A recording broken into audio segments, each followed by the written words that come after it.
Update करेंगे आपको। कराची आलूदा तरीन शहरों की फहरिस्त में तीसरे नंबर पर आ चुका है। शहर की फिजा में आलूदा ज़र्रात पाए जा रहे हैं जो कि शहरियों को बीमार कर रहे हैं। जिना अस्पताल में मरीजों की तादाद में 15% इजाफा देखा जा रहा है। बात करेंगे, मरियम हसन हमें ज्वाइन करिए। मरियम, कौन कौन से अमराज के साथ पेशेंट्स आ रहे हैं?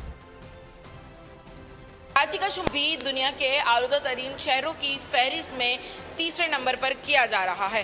कराची की फिजा शदीद आलूदा होने की वजह से मुज़र सेहत करार दे दी गई है। यही वजह है कि शहरी मुख्तलिफ अमराज में मुब्तला होना शुरू हो गए हैं। जिना अस्पताल के शुबे हादसात के इंचार्ज डॉक्टर इरफान सिद्दीकी हमारे साथ मौजूद है। हम उनसे जानते हैं, डॉक्टर साहब कौन कौन से केसेस में रेस जो है वो देखने में आ रहा है? चेस्ट इन्फेक्शन के जो पेशेंट्स हैं मेनली, और गैस्ट्रो के पेशेंट्स वो बर्ड हैं। वो स्मोक डस्ट जो इनहेल कर देते हैं उसकी वजह से सोर थ्रोट, फेफड़ों के इन्फेक्शन, और बहुत सारे ऐसे केसेस आए हैं जिनके अंदर रेड आई, ईयर एक, ईयर से पस आना।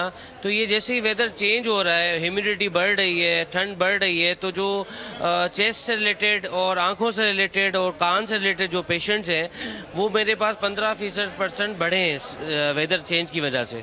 यकीनन शहरी अगर एहतियाती तदबीर इख्तियार करते हैं और गर्म मशरूबात का इस्तेमाल करते हैं तो इन अमराज में मुब्तला होने से शहरी जो हैं वो बच सकते हैं।